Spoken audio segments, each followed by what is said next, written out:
88.7 FM. Online, gobrave.org. TuneIn radio station, part of the William Patterson Broadcast Network. Broadcasting live from Hobart Hall in Wayne, New Jersey. This is The Innovative. I think they're really unique. The Fearless. They have awesome variety. The Kick-Ass. I love Brave New Radio. The Sensational. I've never heard anything like it. This is the one and only Brave New Radio. The views and opinions expressed on this show are solely those of the host and guest, and are not necessarily supported by WPSC 88.7 FM, station management, or the station owner, William Patterson University. Anyone wanting to offer differing opinions may do so by calling the show at 973-720-2738. Abusive callers will be rejected. Now here's your program on WP 88.7 FM, Brave New Radio.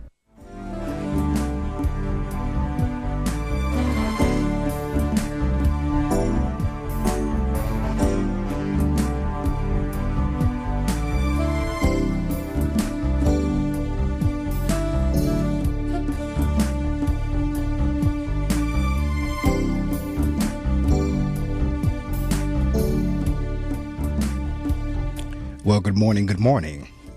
Good morning to you.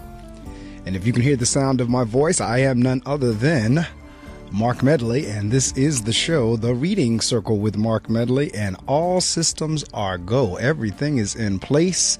I was let in on time this morning by the campus police. All of the equipment is working. All of the sound recording equipment is working. My guest is on the line. You are here, and we are up and ready to go. We have a blockbuster of a Reading Circle doubleheader this morning. If you've been following any of my social media sites, then you know I've been promoting the show over the last couple of days heavily, particularly since both of my guests confirmed earlier in the week that they were going to be with me this morning. So by now, it's not a surprise unless you don't follow my social media sites. But I'm not going to say the names just yet because I do like surprises. So we're going to go ahead and do our normal ritual and routine that we do each Saturday morning. I'm going to read from two books, and I'm going to share the weather with you. Actually, I do it in reverse order. I always say it that way. But the truth of the matter is I do the weather first. And then I read from two selections to kick the show off in a positive vein, introduce my guests, share some information with you, and give you that opportunity to promote as well in terms of letting folks know that they have got to wake up and hear this interview this morning for a variety of reasons. The first guest that I have on the line, she's reading, or writing, shall I say, books that deal with social consciousness and issues that are facing us today, particularly with our young people. And so if you are a parent, or if you know anyone who is a parent or an educator or anyone who works with children, they really do need to wake up and hear this interview. They can catch this hour and a half or 2 hours or whatever it's going to be between the two interviews. They can catch that sleep up a little bit later, but it is that important, particularly this first interview in terms of social issues. So when I share the information with you, make sure you get on all your social media sites or text somebody, call somebody up the old-fashioned way, ring their telephone, do what you need to do. But they need to hear this interview, particularly the topic and topics we are going to be discussing. So I'll tell you what, let me let you know what's going on with the weather here in the northern New Jersey area. In the Wayne, New Jersey area right now is 53 degrees, and we're going to work our way up to a high of 87. Matter of fact, our low is 57, so we're about at where our low is going to be. Sunshine to start, then a few afternoon clouds, mainly clear tonight, dropping back to a low of 57. As I said, a high of 87. Tomorrow, Father's Day. Yes, Father's Day, that all-important day that is often overlooked.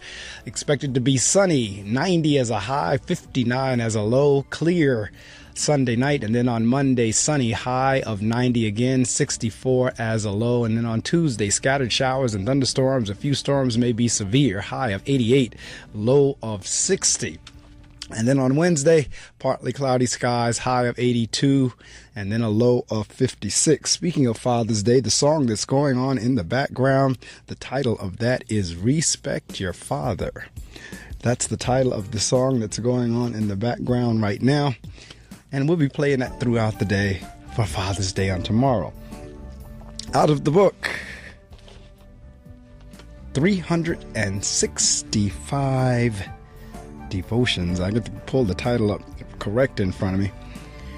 The Power of Being Thankful, 365 devotions for discovering the strength of gratitude. And that is written by Joyce Myers. A deep level of prayer. That's for today, June 18th. Not my will, but always yours be done. Asking God for what we need and desire in the natural realm is definitely not wrong, but we should not major on those things. God's word says that He knows what we need before we ask. So all we need to do is simply ask and let Him know that we are trusting Him to take care of everything that concerns us. After we ask God for our daily physical needs, we can focus the majority of our prayer time on talking to Him about our spiritual needs, such as spiritual maturity, developing and displaying the fruit of the Spirit, obedience, and walking in love, to name a few. We also have the privilege of praying for other people and being part of their victories. God is inviting you to a deeper walk with Him, and that means you want His will even more than you want your own. Prayer of thanks. I thank you, Father, that you hear me every time I pray, even though I have daily needs that I bring to you. Help me to enter a deeper level of prayer. I pray that your will would be done in my life and in the world around me. That's from Joyce Myers' book, The Power of Being Thankful. From Iyanla Vanzant's book for June 18th, she says, I am now willing to forgive myself for taking on more than is necessary or required for me to take on. And that's from her book, Until Today. It is quite possible that you may be working so hard not to do worse that you are actually missing out on the opportunity to do better. Or maybe, just maybe, you are so caught up in what someone else may be thinking about you that you are not thinking for yourself. Whenever this is the case, you're going to stay exactly where you are, doing exactly what you are doing. No worse, no better. If this is your case, you may need to call on, quote, grace, unquote. Grace can catch you before you fall and pick you up if you do. Grace is so powerful and sufficient that even when you don't know what to do, grace is your insurance that whatsoever or whatever you do will be better than what you did. Grace will close your eyes to what you don't need to see and open your eyes to the things that only you can see. Grace will close your ears to what everyone is saying while she opens your heart to what God has to say that only you need to hear. You see, grace knows that there are some things just for you. Grace wants you to have those things. Grace, however, can only give you what you are willing to have. In other words, she will only come when you call on her. And by the way, grace always brings her sisters hope and mercy. Grace, hope, and mercy will do for you what you cannot do, have not been able to do, do not know how to do. Grace, hope, and mercy will go where you are afraid to go. They will show you what you are afraid to see.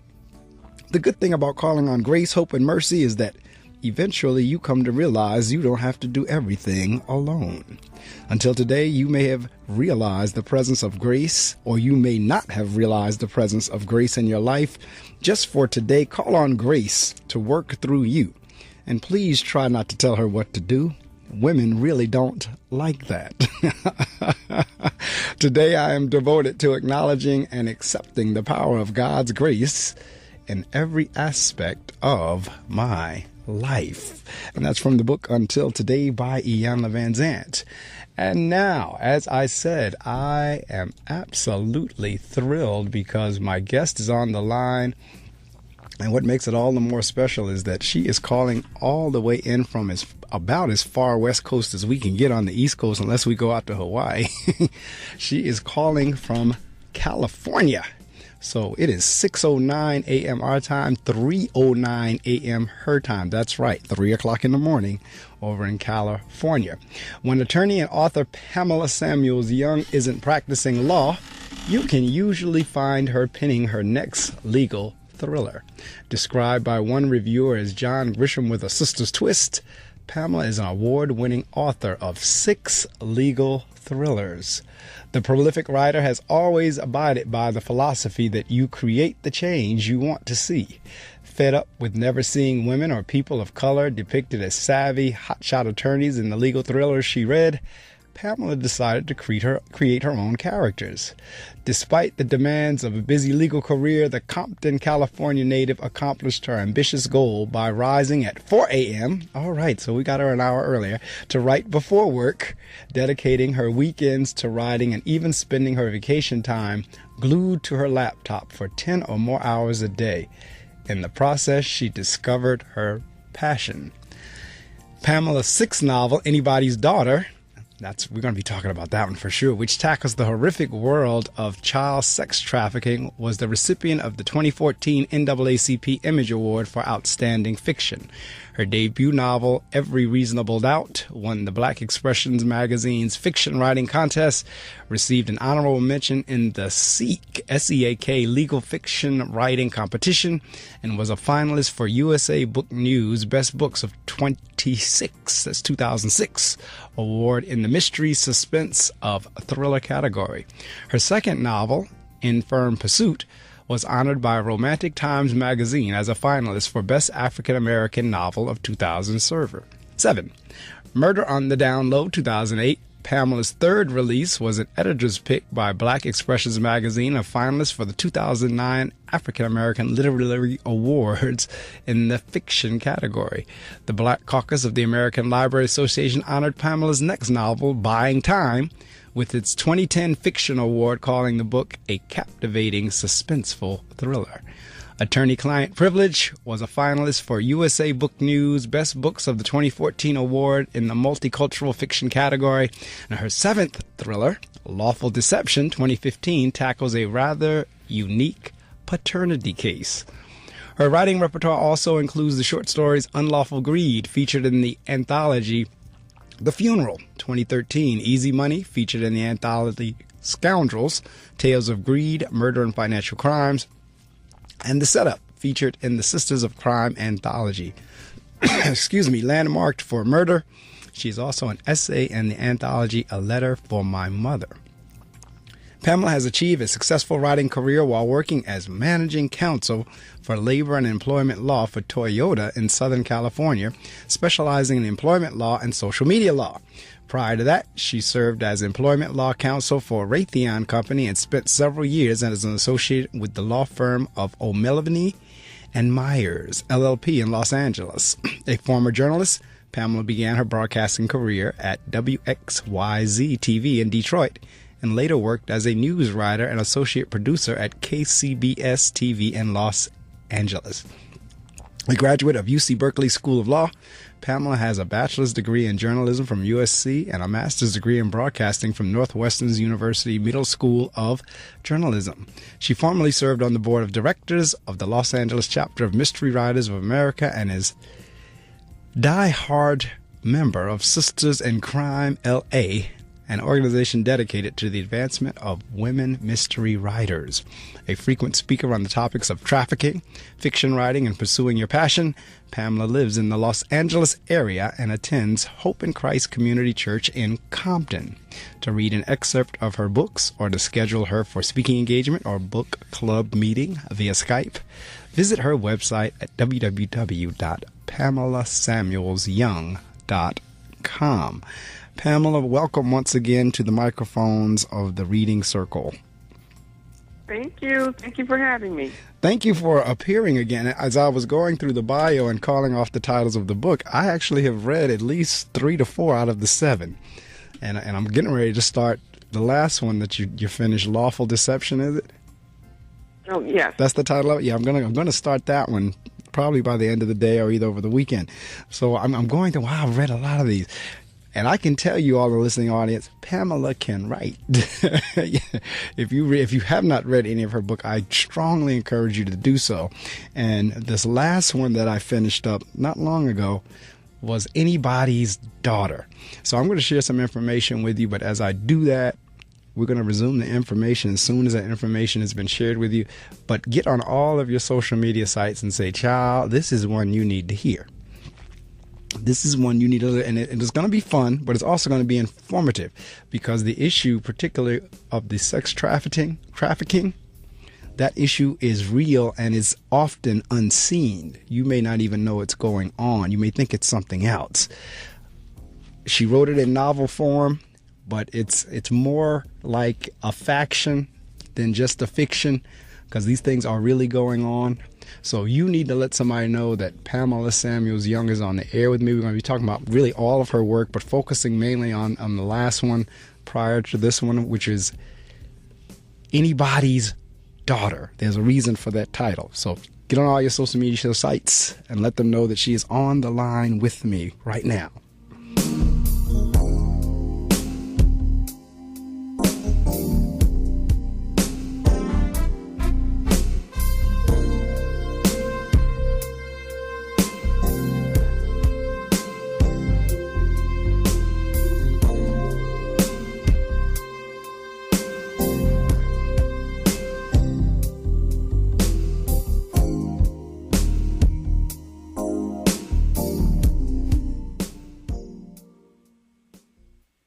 Having a place to go after school will make you a better student. Having an outlet to express yourself will make you a better artist. Having something to do together will make you a better family. At the Y, we're helping build better friends, listeners, writers, swimmers, scientists, and musicians, one chance at a time. Give the gift of opportunity. Support the Y at ymca.net. The Y, for a better us. You wanted to be a teacher when you were little, but as you grew up, things changed. Teaching just didn't seem like the best option anymore, so you decided to become something else. But what would your 12-year-old self say? Interesting and innovative things are happening in teaching today, so it's time to put it back on your list. Don't try to convince yourself otherwise. You had it right the first time. Find out how you can make more at teach.org. Make more. Teach. Brought to you by Teach and the Ad Council. You're listening to The Reading Circle with Marc Medley on Brave New Radio.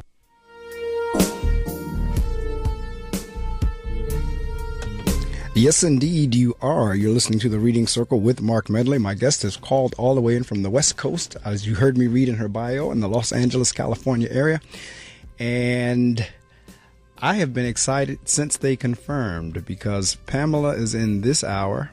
And then at 7:30, we have Kimberly Lawson Roby coming up. So I have two dynamic women joining me this morning who have written multiple books and are on the New York Times and Black Expression's bestsellers list. So without further ado, we're going to go ahead into the interview. Pamela, I noticed here in the bio that, you truly are what I call a Renaissance woman. I see your majors, you have multiple majors, multiple degrees, and you've shifted gears a few times. Let's talk a little bit about that, because you've been on the show before. How did all this begin? I started out in journalism and loved working as a television writer, and that paid, and that's a great career for somebody in their 20s, because it's very fast-paced and exciting, and really got burned out working in a television newsroom. Wanted to do something else. I had always wanted to go to law school, even before pursuing journalism, and I think in my early 20s, I just didn't have the confidence. And I grew up in Compton, attended Compton High School, all Compton. I'm a complete product of the Compton public school system, and proud of it, and went on to USC.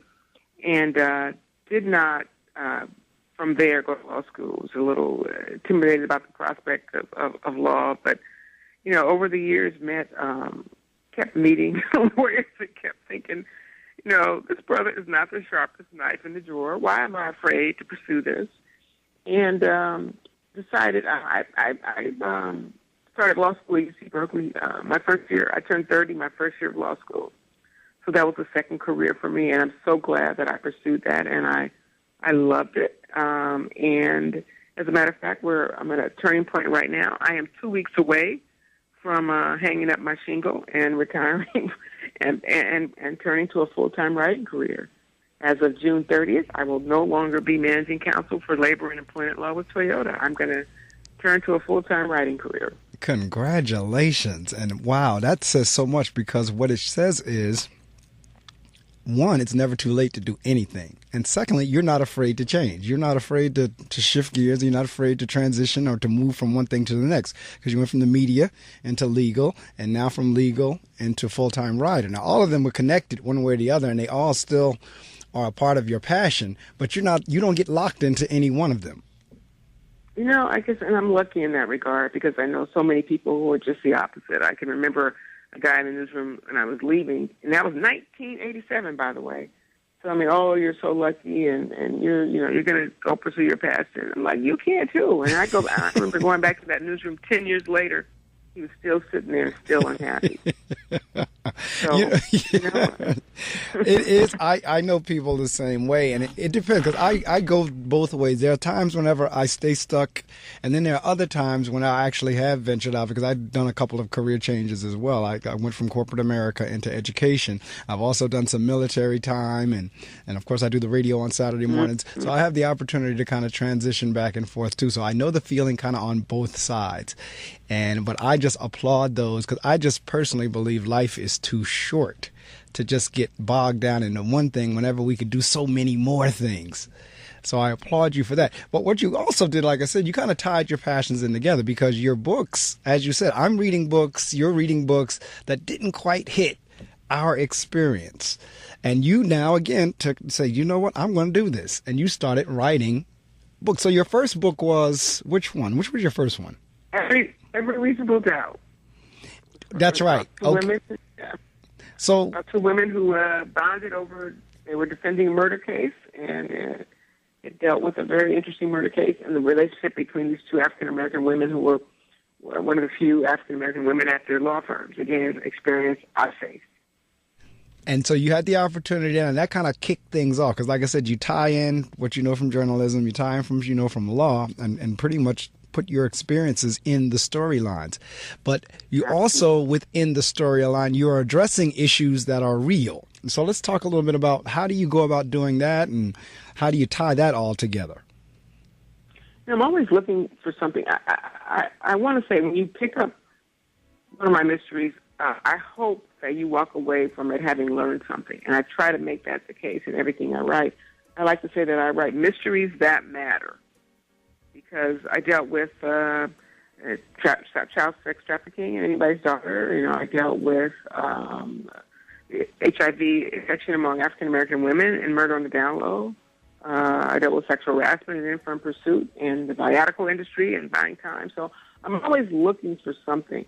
I like to say I think I'm a better plotter than I am even writer. I like a good story, and I'm always pulled into something. I figure if it's interesting to me, it's going to be interesting to somebody else. So I'm always looking for something to educate as well as entertain. And that's lofty and applaudable and commendable. And that's exactly what it ought to do, because there's no doubt in terms of like on vacation or when you get on the beach that, yes, take a novel with you, take novels with you and just read for the fun of it. But there are times, of course, if we're in school where we read for information or if we're on our jobs. But then there are other times whenever you kind of get a cross between the two, exactly of which Pamela is talking about, where not only are you reading for entertainment or for fun, but you're also learning something at the same time.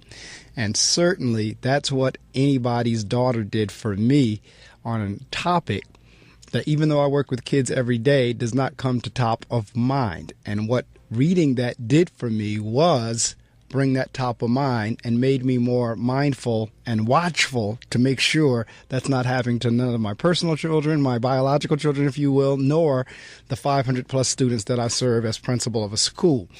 And let's talk a little bit, where did Anybody's Daughter come from? Because I'm going to shift focus strictly and directly on that particular book for the moment, because it was riveting. I'm telling you, listening audience, I was sharing with Pamela, and I emailed her, and I was sharing with her before we went on the air that I couldn't read it straight through. I had to keep stopping, and I would be reluctant to pick it back up only because I was scared of what could happen next. I didn't know what was going to happen. It was suspense.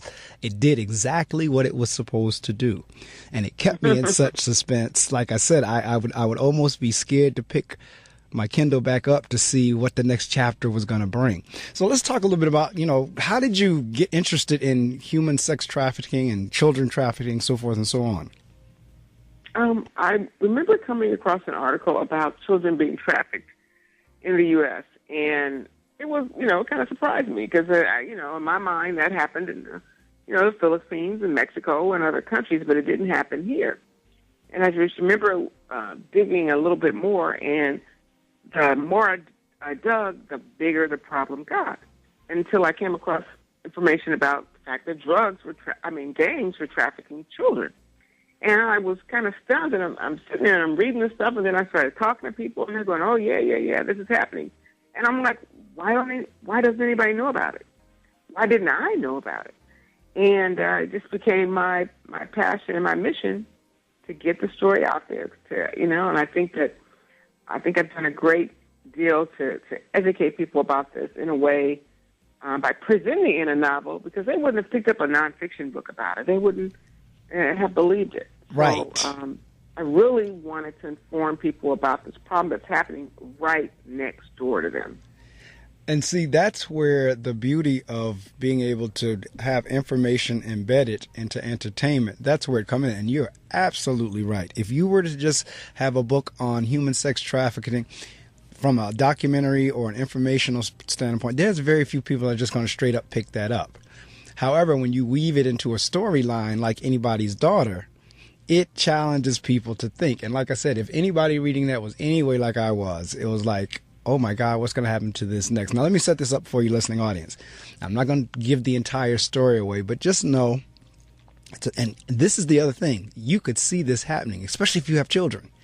And if you've ever had a child where you've had to say, get off the internet, or make sure you're not talking to strangers on the internet, or anything along those lines, this will resonate with you. It's a 13-year-old girl whose parent has admonished and said, do not be online, so forth. Matter of fact, if I remember correctly, Pamela, she wasn't even supposed to have a Facebook page. Am I correct? Exactly. All right. So she wasn't even supposed to have a page. But as kids do, especially whenever they're in that age category, they resist and they rebel. So whatever we tell them not to do, they're going to be sure to do. Surely, if mom told me not to have a Facebook page, I must be missing something by not having one. And what's the big deal? All the rest of my friends have one. So Brianna, who's the main character, she's on Facebook, and she's having a blast with a young boy that she's now thinking is going to be the love of her life.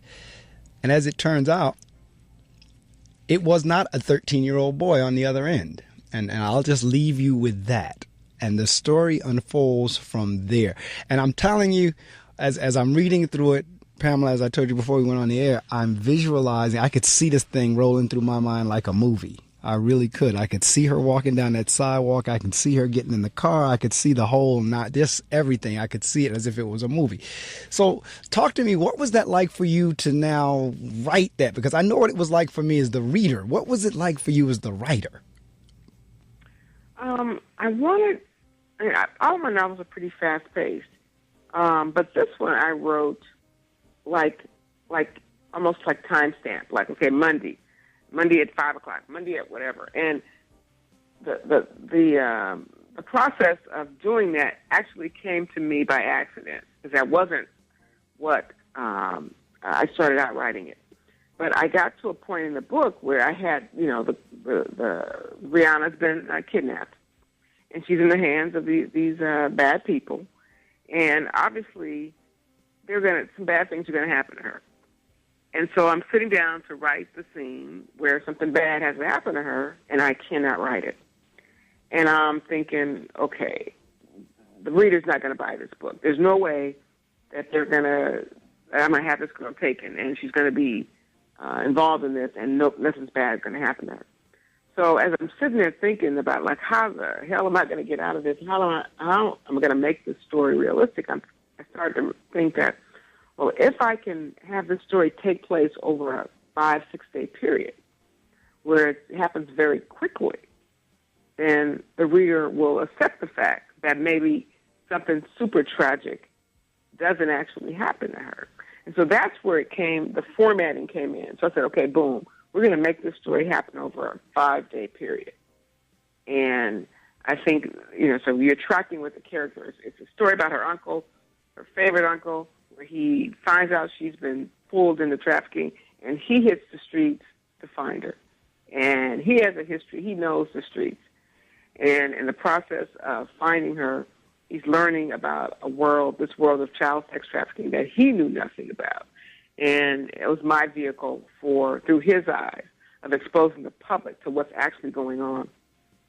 And, the book won the NAACP Image Award, but I got to tell you, and equally, it wasn't an award, but something that made me feel good, that made me know that I hit the mark with this book. One of my now good friends, Reverend Romance here in the Los Angeles area, who is much like the Laretha character in the book, who is out there on the streets every day, helping those girls, looking for those girls, being a mentor for those girls who are pulled in trafficking. I donated some books to her organization, and the girls loved them. And she said that a couple of them came to her afterwards, after reading the book, and wanted to know where I had been trafficked. Where was I on the track? Because they automatically assumed, because of how realistic the book was, that it was written by somebody who had been in their life. That was a compliment to me. Well, I could not agree. Now, because I know you and you've been on the show before, I knew that wasn't you. And because I know your legal background, I knew it wasn't you per se. But I could see where that person was coming from. Because it really, for those of you really, to understand what we're trying to get across here, you do have to read it. And I don't want to give the punchline because it takes some interesting to it. Matter of fact, you caught me off guard at the end. You caught me off guard at the end. I'm sitting there in one of the scenes near the end, and my mouth is like dropped open. And I was telling you earlier, in terms of a casting perspective, I kind of saw Dre as like a Idris Elba. I think that's his name. Is that how he says it? Idris or something like that. Mm-hmm. And I saw the Shep. I don't know if you remember the character in Purple Rain, Morris Day. Do you remember Morris Day? I kind of saw Shep as Morris Day. He just for some reason. Casted, huh? Yeah, I'm doing my own casting. Is right.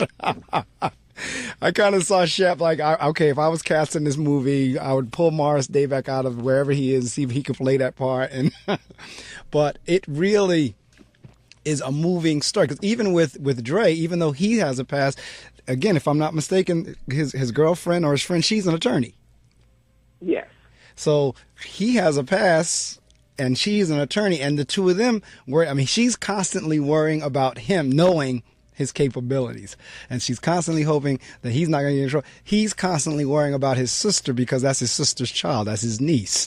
He's worrying about how she's taking this whole thing and going crazy. It really is an interesting read, and like I said, for me, I had to really take it slowly in terms of going back and forth, because I was scared of what was going to happen next. And that's what I was saying in terms of this issue with you having to write about such a sensitive topic. When you start talking, and it could happen to boys for that matter. Be very clear, parents. The storyline centers around a girl, but it could, in these days, it could happen to a boy as well.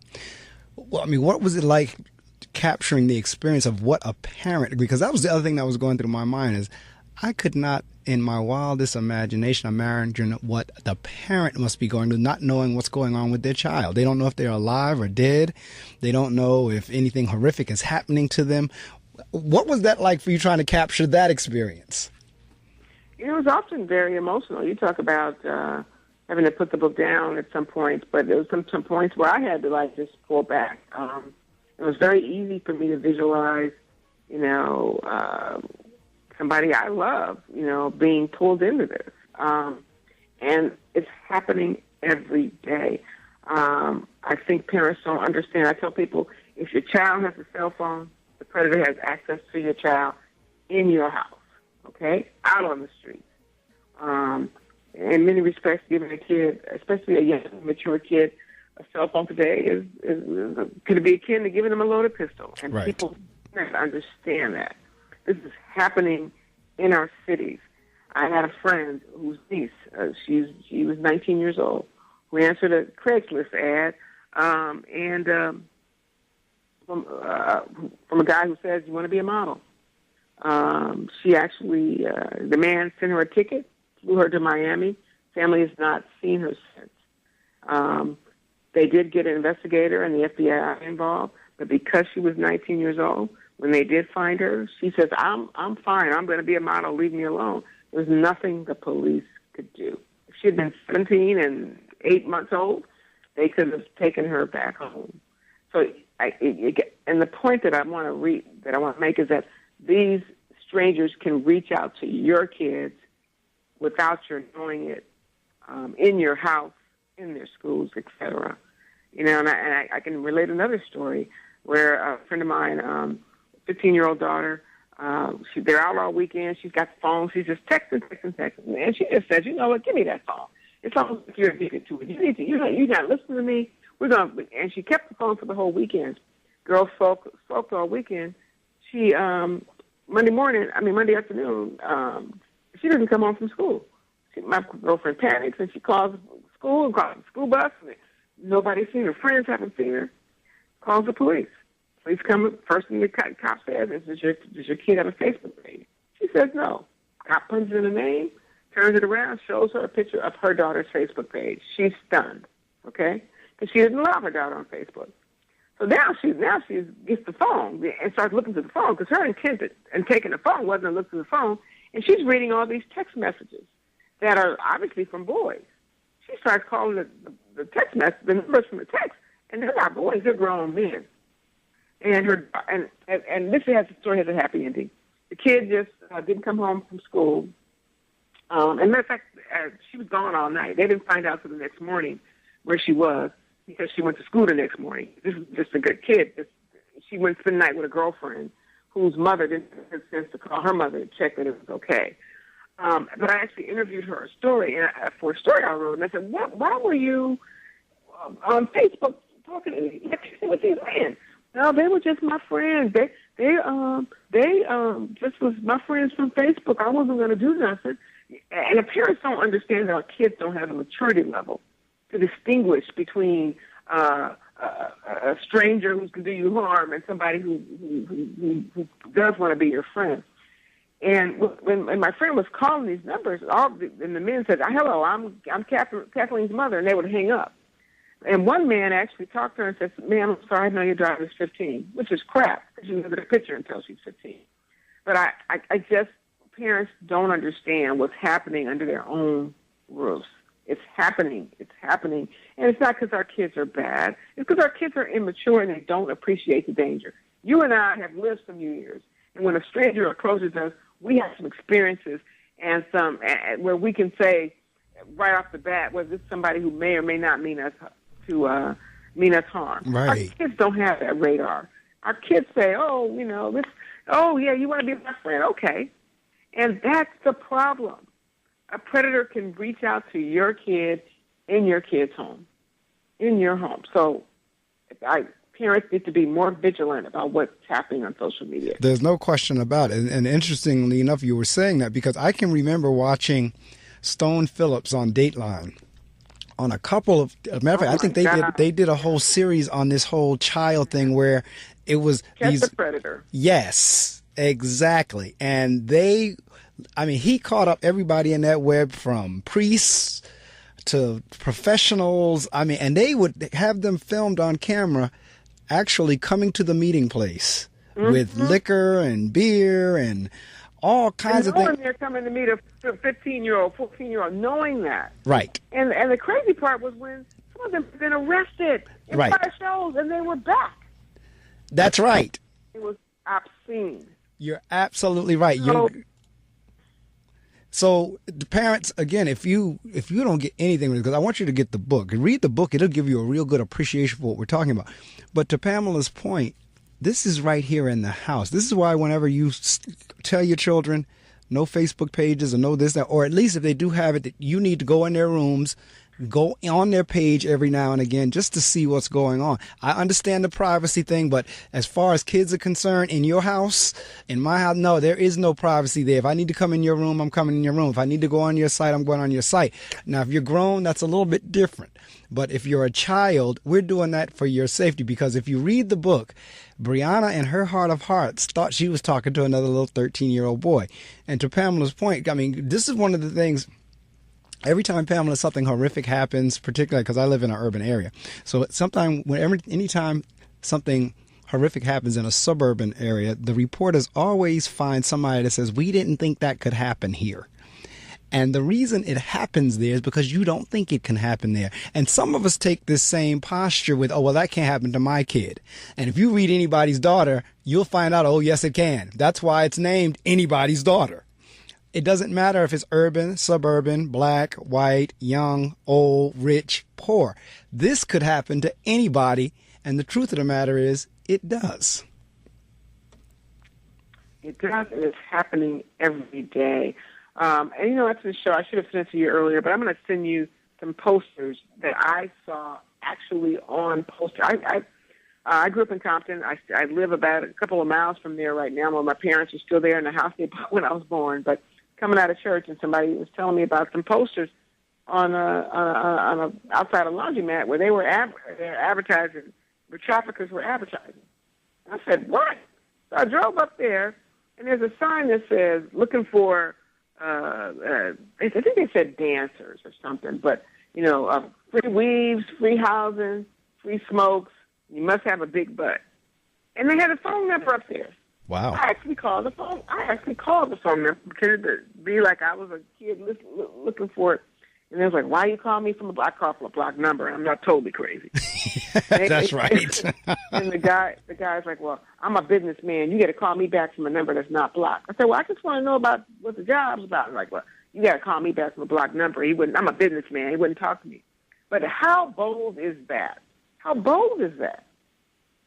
Yeah. That's exactly what it was about. Oh, yeah. And that is bold. First off, the fact that you even have in your description, you got to have a big butt. That in and of itself is like, okay, something's wrong with that picture. But now when you call and the number is blocked, he's talking about he's a businessman. Well, okay, if you're a businessman, you understand why my number is blocked. But, I mean, the reason this hit me. Where the ad just says teen jobs. And that's another vehicle they're using. It just says, well, teen jobs, $15 an hour, hey. But see, again, parents, and if you're listening and you know friends that are parents, hip them to some of the things that we're talking about this morning. Because in 2016, you cannot be, I was just telling my daughter this the other day, because she was talking about, every time I go somewhere, Mom wants to know exactly where I'm at. I said, there's a reason for that. I said, are you looking at the news? I mean, no, because she just came out of college and now she's back home. And see, she was used to being on her own in her dorm and going about her business at school, and nobody was really kind of saying, "Where are you?" So forth. Now that she's back home, every time she goes out the door, it's kind of like, "Okay, who you going to be with? Where are you?" So forth. So there's a reason for that. My point is, you cannot be too careful in 2016 because absolutely horrific things. Case in point, last week, as a matter of fact, I wanted to take a pause in the beginning of the show for the whole thing that happened in Orlando at that club. When I was going out to clubs and things like that, those things were not happening. You did not have people just coming in and spraying a club. It just was not happening. You did not have people that if they got angry because you stepped on their toe, that they pulled out a gun and blew you away. You did not have situations wherein if you didn't get invited to the party, you now come back and shoot up everyone who is in the party. Those things were not happening. We truly had a good time when we went out. But 2016, it's not that you need to be paranoid, but maybe you do. But all of these things are happening with the advent of technology and social media and the easy access to weapons and so forth and so on. And then the temperament of people, these things are happening. So back to anybody's daughter, a lot of times, and you said it when you were giving the example of the 19-year-old, two things. One, a lot of times we think kids have just run away and they haven't. Secondly, even when they've gotten into these organizations, it's almost like they're brainwashed, where even if someone does find them and try to get them out, they don't want to go. And that comes through loud and clear in the book on a few examples. And that's what people don't understand about this. And there are two kind of pimps who go after it. There are guerrilla pimps who's going to snatch a girl off the street, and then there are Romeo pimps who are going to romance this child. And you think about a child who, maybe she's in a single-parent home or a two-parent home where she's being ignored, or maybe she's a foster kid, or maybe she's just a shy loner kid, doesn't have a lot of friends, bullied at school. The pimp may see her at the mall or see her somewhere and hey, how are you? What are you? I'm blah, blah, blah. Or reach out to her on Facebook and have a conversation with her. Next thing you know, well, I'm your boyfriend, but don't tell anybody. Well, let me buy you, I'm going to get your nails done. I'm going to get your hair done. I'm going to buy you this, I'm going to buy you that. But again, don't tell anybody. And over a period of time, you got a kid who may not have felt loved and got somebody showing her attention and affection who thinks she's in love. And, okay, so maybe 2-3 months, this pimp has done all this for you. Like, What you gonna do for me? And well, it's just sex. Why don't you just sleep with my friend? And there have been situations where girls have been trafficked, where they go home every night. Wow. They're too scared to tell their parents what they've done. There's situations where, well, if you tell your parent, I'm going to tell them what you've done, or I'm going to kill them. I mean, you've got to understand that we're dealing with children. We're holding these children to the standard of being adults, how you and I would think, how you and I would see through it. But they are children, and the pimps know that. You know, I a year ago, I did an event where I spoke at a church about this, and 3 young girls also were on the program who had been trafficked. They had been rescued from trafficking. They were now in group homes, and they talked about their experiences. All of them had trouble at home with their parents, okay? So that's a prime picking for a pimp. And the sad part about this, they were in the group homes. A year later, they had all gone back to their pimps, all 3 of them. Wow. So, and you know, and you can understand, and then we blame our kids when they grow up in a society today where it's sex everywhere, okay? Right. You can't watch 5 minutes of TV. There's sexual innuendo in cartoons. Right. There's billboards. There's everything. When I grew up, Lucy and Ricky Ricardo slept in separate beds. That's correct. The Brady Bunch, the parents were in the same bed, but we never saw anything. Right. Every TV show opens with a naked body walk. Okay, so the sex and the hooking up and all those kids today, it's not that big a deal to our kids. Right. But we've saturated them with it, and now we want to blame them for why they don't think it's any big deal. So I don't know. I can get on my soapbox on this and stay there forever. No, that's okay, because on radio, that's a good thing. Like, you can get on the soapbox and go, let it go, because we want to keep. But it is that serious of an issue. And going back to what we're saying, that brainwashing or that drugging, that's the really scary part, that even when they're given a chance to get out, they choose not to. Or if they have an opportunity to testify against their pimp, they don't. Oh, scared to death. Scared to death. Absolutely. I'd be scared of some of these guys. And they're very savvy. Very savvy. You know, I interviewed for a pimp probably a few months ago. Because I began to think about the idea of writing a book. Because I don't understand, these young men have sisters and daughters and mothers. Right. How are they doing this? Right. And so I wanted to talk to a pimp, and through my networks, a guy agreed to talk to me. Wouldn't talk to me in person. 25 years old, very articulate. He just said, "Look, this is just business. I'm just doing this for 5 years. I'm going to get." He claimed he did not pimp children, but I don't believe him. I just think he was smart enough to tell me that. But he told me, "I'm preying on the girl who does not have the self-esteem. I'm taking care of all her needs. I'm giving her money to do this, that, and the other." Now, he ain't giving her the money she makes, but he'll give her some money to go do this, that, or the other. And he told me, he said, and I'll never forget, he said, "And I don't allow my girls to see blacks or Mexicans. He said, my clients are Armenians and Asians. They come by to get done what their wives won't do. They're all professionals. And he says, you're not going to stop it." And it's frightening to me, and it angers me that we focus on the pimp, we focus on the girl, but we do not focus on the John. Right. They get a pass. And these girls will tell you, my clients are cops, they're judges. So there needs to be some focus on the John. You're absolutely right. I told you in that Dateline special, they had pastors, they had police officers, they had judges, they had teachers, they had a cross section of upstanding community people. Absolutely. And this was really shocking to me, and I guess I'm changing my feeling on how I feel about it. But many communities have what's called John schools, and I know you may have never heard of a John school, but it's like traffic school. Many of these cities are seeing so many repeat offenders, guys being arrested for soliciting prostitution. They set up like a traffic school course where if you pass it, it comes off your record. I know L.A. County has one, Orange County has one, and what they do is they will bring in a prostitute or a girl who's been in their life and have them talk to these guys about the impact that prostitution has had on their lives. And in many instances, it does have the impact. But where are we as a society where we got to have a John school? I know that's right. Now, I will say that the John schools do not allow you to go and get it off your record if you've been caught with a child. So, but the fact that when I first heard about this and started researching them, I was stunned. We have John schools like traffic schools. So, and that's the first I heard of that. So I'm just sitting here again, mouth open.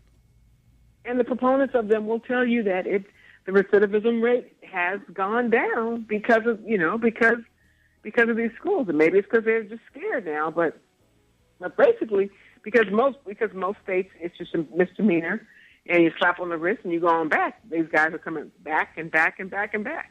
So, man, what a world we live in. Yeah, and it's getting, unfortunately, it's getting worse, and I know it's the kind of like it's got to get worse before it can get better. I know. And as believers, like I had a guest on last week that brought up the point. Well, we're getting closer to the end times, so the enemy is fighting harder and harder. That the closer we get to end times, the harder that the enemy is going to fight. And I said that makes some sense to me. And again, the same with the whole thing with rape. And so intellectually, I understand rape is not about sex; it's about power. I get that, but still, the fact that you're taking something of someone's, I get annoyed if somebody takes something off my desk. So I can't imagine somebody taking something that is you as a person. And in terms of these, there's just two areas from the standpoint of a male being attracted to females.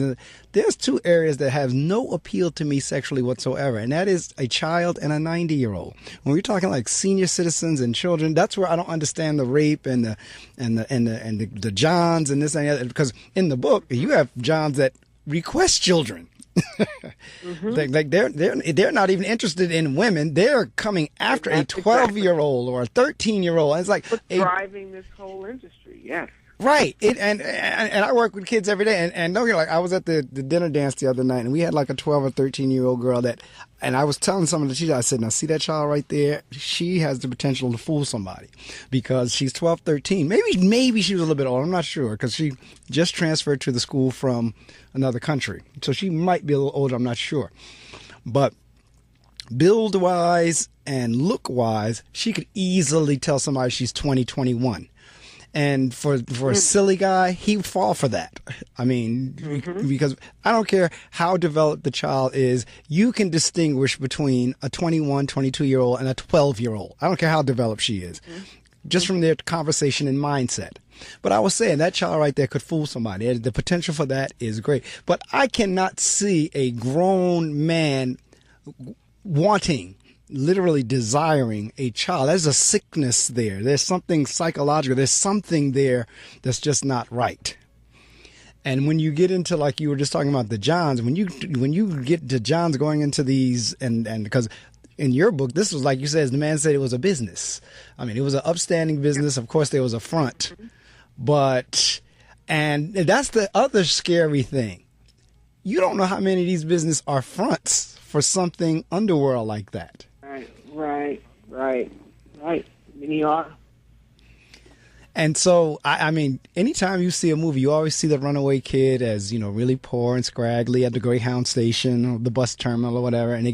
But we've moved beyond that now. As Pamela is saying, they're snatching kids out of your house because in her storyline, the kid was on her way to school. Yeah. And I think part of the problem that I have in making the reach a lot broader is that people think, well, my kid will come to me. My kid is not going to. And children are children. And you don't tell your parents everything. It wasn't until I started writing this book that I remembered. When I was 13 or 14, I had a pen pal that I got out of Right On magazine. I don't know how many people can remember Right On magazine. Right. But they had a pen pal section. Now, this pen pal was in prison. Okay? He had a bar number and everything. You had to write the number. And so back in his 70s or so. Right. It's pen pal. But here we are in the 2000s. It's the cell phone and social media. And here I am at 14 or 15, did not have the appreciation to understand that I shouldn't be writing to a grown man in prison. And luckily, but I was smart enough to know that to get to that mail before my parents got home, so I knew a little bit what I was doing. Right. And it wasn't until my brother discovered one of the envelopes with the thing on it and threatened to tell my parents that I stopped writing. But see, today that person can come to your house. Right. He can look up your house on Google Maps, and track you through a GPS system and be at your house and know where you are. So it's different. It's from a pen pal situation. But my mind, as that 13-year-old child, did not appreciate the danger. And that's the problem that parents don't understand. Our their brain's not fully developed. They don't have the experiences to appreciate the danger. So let's not hold them to the standard that we would hold ourselves to. No, that's what I think. It's true. As a matter of fact, I wrote a blog piece a couple of weeks ago. Oh, actually, no, it was a podcast. I didn't write it in blog form yet, I don't think, but I know I put it on podcast form. I wouldn't trade my time as a child with the times of the children of today for nobody's money. And one of the things I shared in that podcast was the things that we're talking about right now, my parents really didn't have to worry about. I mean, me and my friends, we went out on the block, we walked around the block, the neighborhood, we played baseball in the field across the street, so forth and so on.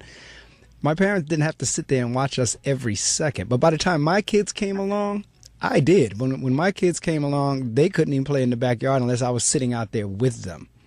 And now that they're grown, and I can't imagine by the time their kids come along, how much scrutiny and being, just watch their every move. Because you won't be there, you can't be a kid. Right, that's exactly right. You can't even be a kid because of the way the world is. Because by the time my kid, I won't forget, because I was in France at the time. I was watching the news, and Paterson had made the news because the county courthouse sits in Paterson, New Jersey. And there was a child that had been killed in Passaic, a neighboring community. But this child was out on the street playing with her friends in front of her own door. And the man walked up and offered her some candy or a lollipop, and she went. He was the neighbor, and she went along with him. She was like maybe 2 or 3 at the time. And her little friend said, yeah, we saw her when she left. She went with, they found that girl dead under his porch or in his house or what have you. And when they got to court, which I could totally understand, the father or the uncle, whoever it was, jumped across that bench and started beating the daylights out this guy in the courtroom. And it made the news. I remember that case. Okay. And I was in France watching this, looking at my home city over there in France of this guy beating this guy down. And from that point, I said, I will not even let my kids out in front of the house or in the backyard unless I'm there with them. And yesterday I was in the park with one of my godkids, and he's like maybe 5 now, 4 or 5. Little boy, very friendly, very naive, he will go up to strange adults and just start talking to them. And so the man in the park, he went up to them and he started talking to the man in the park. He says, "Is this your son?" I said, "No, it's my godson." He said, "He's very friendly." I said, "Yes, he is." And so, when I got home, I told my wife, I said, "You know what? We're going to have to talk to his mom. She's really going to have to sit him down." And he doesn't mean anything, but he doesn't know. But you cannot be going up to grown people and giving your name and engaging conversation with them, because you never know. Somebody will take him, walk off with him in that split second that one of us turn our heads. He's gone off with somebody he's talked to, because he's one like that little girl that if the grown up started talking to him, he'd follow right along and go, because in his mind he's just having a conversation. Last week where the woman's in the shopping store and the guy takes the girl in front of her. Yes. You remember and the mother's struggling to get her child back. I mean, it's a crazy world. It really is, and you cannot be too careful. And social media heightens it, because there are grown-ups on there setting kids up. And the thing is, because even in the Dateline thing, when we were interviewing the guys, is because I think the police in those communities actually now did the reverse. They started playing the 13-year-old kid. and they could see what the predators were telling them. But these grown people speak in kid speak. Absolutely. They get on social media and speak in kid talk. Yeah, you can hide behind a lot of stuff. You're on that computer. You can be anybody you want to be. And you can put up any picture and you want. Yep. The kid does not appreciate the danger. The kid trusts that the person they're talking to is being honest, and that's the lack of maturity. That's the danger. The predators know this. Now, what has been kind of like, you gave some feedback in terms of the child, because since we've been talking, and it came to me the other day, and I'm definitely going to do it today, because in our church we call it the boot camp for boys, and we call it the jewels for the girls. I'm going to get in touch with the ministry leader of the jewels and see if she'll order this book for all the girls. That's what I'm going to do. I'm going to see if, because just talking about it and thinking about it, I'm going to see if because there was a couple of books that we ordered for the boys. I'm going to get in touch with her and see if we can order something, particularly anybody's daughter, for the girls, because I think it's that important for the younger and the older to really get an appreciation for. Absolutely. I think one of the most heartwarming experiences I had was being invited by the L.A. County Probation Department, who bought 250 copies of the book and began to give them to girls that who had been rescued from trafficking, and to spend that day with those girls and hear about their experiences. And they read poetry and they danced. These are the most resilient young children that I had ever seen in my life. I'll never forget one little Hispanic girl who stood up and read a poem and talked about this pimp who had put her out there, and she got in the car with a guy who put a gun to her head, made her undress and do unspeakable things, and then he took her and threw her into an alley. The pimp comes, finds out that she didn't get paid, and has the other girls beat her up. The fact that child is standing before us today is a testimony to her resilience. And that whole day, they took us out to Big Bear in the mountains, and it was a weekend retreat for the girls, and I was just there for part of the day. Wow. Which is so these amazing young children, and they are children, and don't forget it. They are. Don't ever forget it. In terms of, they're babies. Given the ill, if you will, the social ill, what can other organizations such as churches and schools do to try to head some of this off? Because as I say, your book takes an interesting twist in terms of the school, and I'm not going to say any more than that because we don't want to give the book away. I want you to get it. I really do encourage everyone out there to get any of Pamela's books, but we're focusing mainly this morning on Anybody's Daughter only because of the situation or the aberrant behavior. I'm trying to look for the word for this that I really can't find, but it is a social issue that's happening that you would not give thought to unless somebody brought it to your attention. And like Pamela said, you may think it go on in other countries, but the truth of the matter is it's going right on here in our cities here in the United States. So what can other... Well, organizations can begin to educate parents and children. We're so protective of our kids. We don't want them to know anything, but they know it anyway. Right. So we need to let them know what these guys are doing. We need to start talking about it with them so that when a guy approaches them, they have some history, they have some understanding. And our parents have to stop saying, it can't happen to my child. I'm a wonderful parent. Right. It can happen to your child. And it starts there with the knowledge because it's we're so, and our kids, I mean, to me, I think because we have to protect them, like you're saying, they can't play, they can't do all this. I think we've taken some of their ability to function on their own away from them. Right. But I mean, that's a whole problem that's not going to be resolved overnight. But you have to start talking about this. And there are two things I would do as a parent. One, I'd have some of that software where you can monitor what kids are doing online. It's on the phone.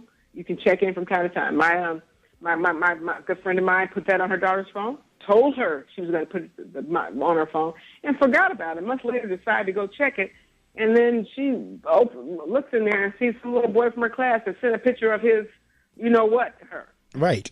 And our kids aren't bad. It's just that this is the time we're in. This is right. It's out there. So one, I would have that on. I would have that on my kid's phone. Two, I would make sure there's somebody in the family that I know my kid will go to.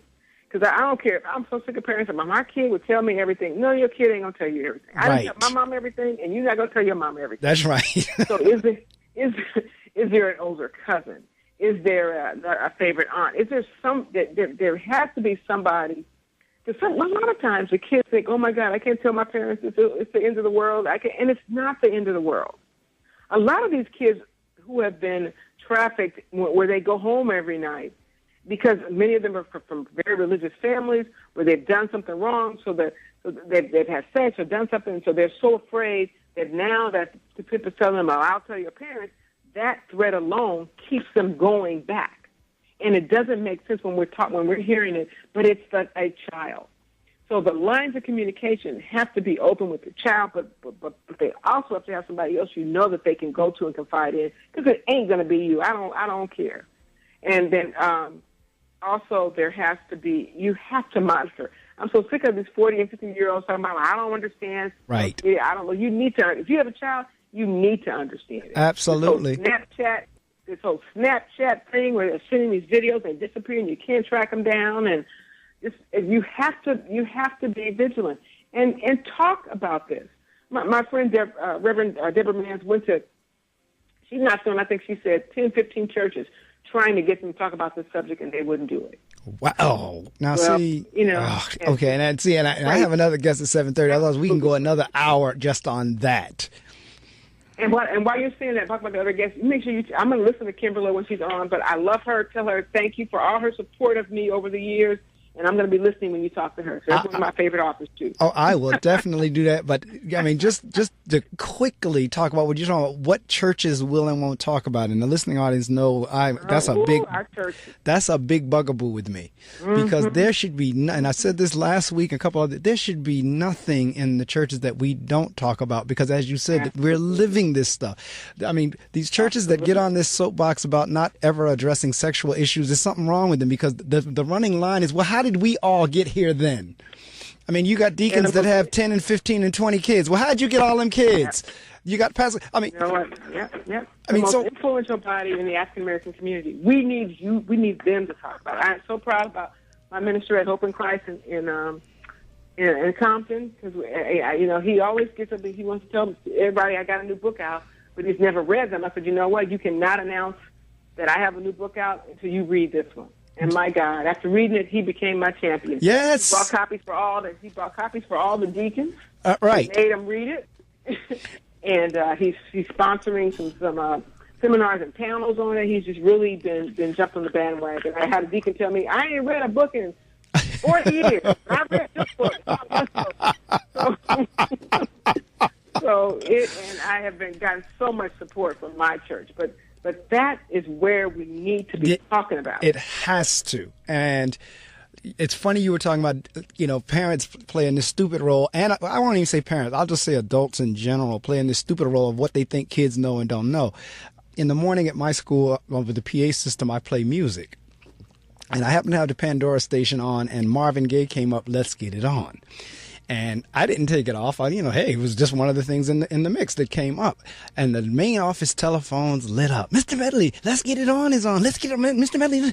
Oh, they were carrying on. And, I looked over at the secretary. I said, and I just kind of laughed. I said, in 2016, Let's Get It On is like a hymn compared to what these kids listen to today. Got that right. I mean, compared to what they listen to today, that might as well have been Amazing Grace. My point is,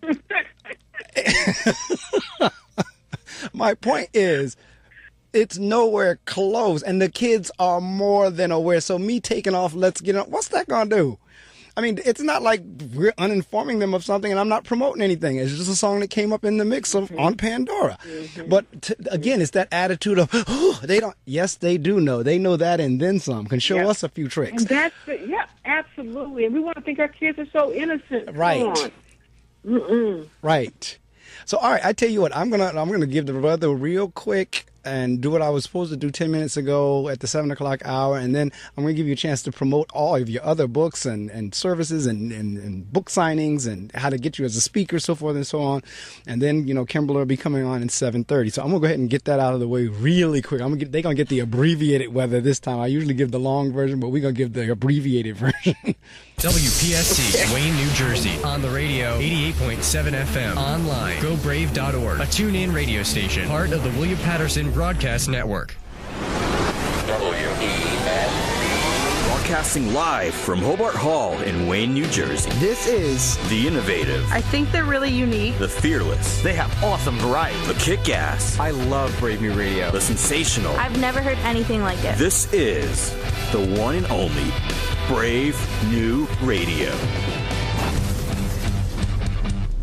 Straight from the WP 88.7 FM Weather Center, here's your local forecast. All right, today we're going to have a high of 88 and a low of 59. Tomorrow, Father's Day, Sunday, high of 90, low of 60. Expected to be sunny and clear on Monday, 89 as a high, 64 as a low. Tuesday, 90 as a high, 61 as a low. Variable clouds with scattered thunderstorms, a few clouds on Tuesday night. And then on Wednesday, 83 as a high, 57 as a low. Again, a few clouds from time to time on Wednesday as well. I told you I was going to give you the abbreviated version, but that was brought to you right here from the WP 88.7 FM Weather Center. Well, I tell you what, I hope you've been with me since 6 o'clock a.m. And if you have not, shame on you. But those of you who are listening, of course, you're with me. But we have been talking this morning. My guest has been Pamela Samuels Young, and she is the author of 7 books and now is retiring from the legal profession, so to speak, to be a full-time author, be a full-time writer. But we're talking about an issue here that's beyond just her novel. But it's the information that's learned from the novel, and we're talking about anybody's. As a matter of fact, in all of your novels, there's, like you said, there's some information there for folks to learn. Like I said, I know I've read Attorney-Client Privilege. I know I've read Infirm Pursuit, and now Anybody's Daughter. Those 3 I know I've read, and I want to read Lawful Deception. And okay, I might even I'm looking at Every Reasonable Doubt because I'm looking at the covers. I think I've read that one too, or at least started it. And Buying Time was the first in the series that includes Angela and Dre, the characters from Anybody's Daughter. Okay. So, that one I know I haven't read yet. So, okay. Buying Time was the first one, and Anybody's Daughter. Okay, it's the same characters. Okay. Yeah. All right. So now, if anyone wants to get a hold of you, how can they get a hold of you? If they need a speaker or, any book signings around the California area, or how do they get any of your books? This is your opportunity to promote, and you can say anything with the exception of the dollar amount. Amazon, available on Amazon, available at your bookstore. If they don't have it on the shelf, they can order it for you. I am... And I'm in audio, ebook, and audiobook, ebook, and print. I love my audiobook reader. He is amazing. He did an amazing job with Anybody's Daughter. Matter of fact, it's a white guy, and you would not know he's a white guy. He's R.C. Gray. He recently won an audio award for his performances. He's a great actor and just amazing with the narration. Makes a great Dre. Okay, that's it. Got a few events coming up. I'll be in Martha's Vineyard on weekend of July 16th at Ruth Bridges retreat for women who love to read, and we're going to spend the weekend in Martha's Vineyard. And I'll be the weekend of the 29th. I'll be at the National Book Club Conference in Atlanta. And in August, Leimert Park Book Festival in Los Angeles. Please come out. It's always a great event. And then in the Baltimore area, the weekend of October 14th for the Reading Divas event. So is that women only? Reading Divas? Yeah. Or in Baltimore? Yeah, in Baltimore. No, you can come out. We haven't even come on out. Oh, really? Okay, now real because that's a great event. It's like it's been going on for years. Every weekend, I think every second or third weekend of the year in Baltimore. I think this is my 4th appearance there. Okay, well I'm gonna have to because when you start getting into New York, Washington, Baltimore area, you're in close enough range I can drive to see you. If you're ever on the East Coast, let me know. And we'll try to arrange something and hook up to, go out for lunch or just talk or what have you. Sure. Oh, definitely. But Baltimore, certainly, that's a 3-hour drive for me. So that's and I like to drive, so that's not a big deal at all. So I'll have to keep that one in mind in October. But if you get here again to the East Coast, earlier, feel free to shoot me an email or text or call or whatever and let me know you're in the area. But you definitely have got me on the bandwagon as well. And I know you listed at the end of the book a bunch of organizations in terms of if you want to send money to or support or time or what have you. And I'm going to send those out as well. I'll probably put them on my Facebook page and that kind of stuff.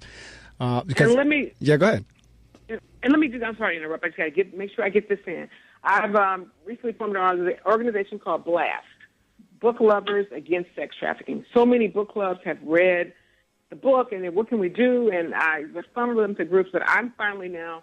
What I want to do, there's several organizations across the country who help girls, but they need things like toiletries or just money or just clothes for the girls. When you send a girl off the street, she has nothing. So I'm going to be using the power base of my book clubs, and I've met with over 300 book clubs all across the country. There's face, speakerphone, Skype, in person. And so I'm going to be using them to help support these the organizations that help rescue girls from trafficking. And you'll be hearing more about that. That's BLAST? BLAST, Book Lovers Against Sex Trafficking. So, and that's up and running now? I love that name. Yeah, I do. That's what I'm saying. It's catchy and it's easy to remember. So that's up and running now? Yes, I'm just now getting started. I'm still waiting for my what's the nonprofit status thing? Right, the 501c3. I'm looking for October to officially begin putting things together with that. Okay, again, well, keep me up to speed with that as well, because my church does a lot of things in terms of supporting things like that, especially with like collecting toiletries and all that kind of stuff. So that might be another organization we can funnel some things into. I definitely will do that. All right. Well, I tell you what, it has been fascinating as I knew it would be, and it's been informative and educational, and in some respects fun, as I was anticipating it would be. And whenever I promoted this as a blockbuster doubleheader, it is none other than that, because in about 13 minutes or so, Kimberly will join us here on the line, and we'll be talking about her work. She has a release coming up in a couple of days, I think the 21st. I think she has her latest book coming out. But I applaud you. I'll be listening and tell her I said hey. I will. And again, if you out there, you'll be on the computer on gobrave.org. But all you got to do is turn your speakers on and you'll have us. And again, this is being recorded. Whenever I'm done editing and doing what I need to do, it'll be on my YouTube site. That's where the archives are. And I'll send you the copies of the links, and you can do what you'd like with them as well. Thank you. I love that. All right. So, again, she has 7 books. I'm looking at them here on her website: Lawful Deception, Attorney-Client Privilege, Murder on the Down Low, Infirm Pursuit, Every Reasonable Doubt, Anybody's Daughter, Buying Time, Unlawful Greed, Easy Money, The Setup, Kinky Coily. All right. And I know, I was following you on Facebook with the natural look. Yes. Yeah. So, again, the author is Pamela Samuels Young, and not only is she writing novels, but she's writing novels to make a difference, to make an impact. Mysteries that matter. That's right. There you go. Mysteries that matter. And I'm telling you, having read her book, she will keep you in suspense. Because I was sitting like, please don't let this little girl get raped. Don't let this little girl get killed. Don't let this little girl but at the same time, had it happen. And she does not get raped. I want to make that clear to the viewer. You listen up here. She does not get raped. I'll say that. But she doesn't get off scot-free either. And so you want to read about it? It's Anybody's Daughter. The author is Pamela Samuels Young. Pamela, have a great day. I see, based on your bio, you're kind of up this time of day anyway. You started writing at 4 o'clock in the morning. So thanks so much for having me. Thank you. Have a wonderful and a great and blessed day. Okay, I'm going to tune into the show now.